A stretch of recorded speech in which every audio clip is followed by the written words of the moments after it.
On today's episode of Wide Open Throttle, we finally come face to face with the long-awaited, much-anticipated 2013 SRT Viper. Hey everyone, I'm Jessie Lang, and thanks for joining me today for a very special episode of Wide Open Throttle. Unlike previous episodes, today we are only talking about one thing, and that's the Detroit-bred 2013 SRT Viper. We are one of the first outlets in the world to get our hands on the 2013 SRT Viper, and although the folks at Chrysler won't let us drive it yet, we can get up close and personal and show you all the details you've been dying to see. Let's take a look.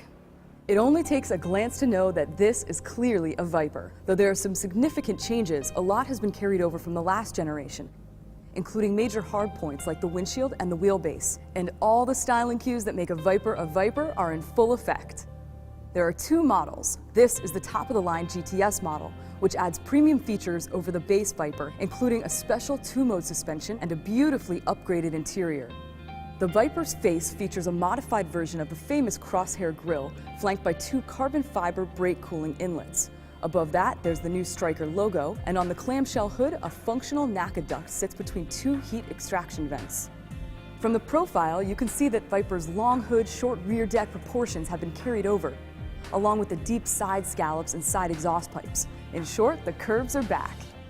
The SRT rides on 18-inch front, 19-inch rear wheels and has a big brake package with 4-piston calipers all around. At the back, it's got wide triangular-shaped taillights and a carbon fiber rear diffuser. In fact, the big news about the Viper is that they're using a lot of lightweight materials. And thanks to the addition of this carbon fiber, as well as magnesium, aluminum, and high-strength steel, SRT claims the 2013 Viper has 50% greater torsional stiffness and the best power-to-weight ratio ever in a Viper. And under the hood, you'll still find the mighty 8.4-liter V10 that will send power to the rear wheels through a 6-speed manual transmission. The Viper now has ESC and traction and launch control, which should help it get to 60 in the low 3-second range. So we've seen the car, and now it's time to talk with the man behind the Viper.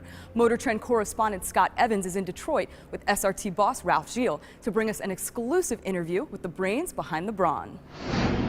So when we set out to design the new 2013 Viper, we had a lot to think about. You know, we looked at designs that were way out there, very, very different, even changing cab proportions and whatnot. We looked at evolutionary designs, but we soon realized that the vehicle is iconic. In every performance measure, we've improved the car. It's quicker, it's faster, it's more nimble, it's more progressive, it's more drivable. The ratios are quicker, it's more anxious than ever, but it kind of has this ability to, you wear this car now, you know? So I think we've managed to improve the car in every engineering metrics that we could find. It's kind of the Viper it always deserved to be, so to speak, without forgetting where we came from. So I'm really excited that we've kind of found that magic balance. The new Viper is really a result of a lot of what we learned from racing. The extra bracing in the car, the carbon fiber panels, the difference in philosophy of the handling, all that comes from our racing heritage for the last 10, 15 years. And that's been a big part about what Viper's all about. So we thought it was important as a way to market the car. We're never going to have TV commercials. We don't actually buy ads in magazines. We let the car do this talking, and what better way than to go racing. So the racing is going to be a big part of what the new Viper is all about, building its credibility and hopefully showing to the world that this car turns as well as looks good.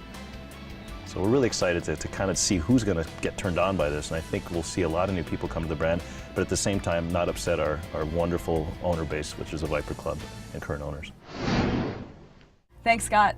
That's it for this very special Viper edition of Wide Open Throttle. Sadly, we can't drive it yet, but when we can, rest assured that you'll be riding shotgun. And in the meantime, I can at least let you hear it growl.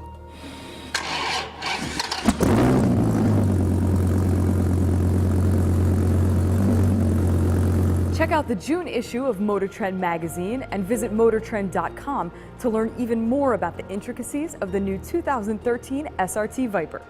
Of course, the Viper wasn't the only jaw-dropper to debut this year. Be sure to tune in next Thursday for our complete coverage of the New York Auto Show. That's all for this week's edition of Wide Open Throttle. I'm Jessie Lang, and I'll see you next week.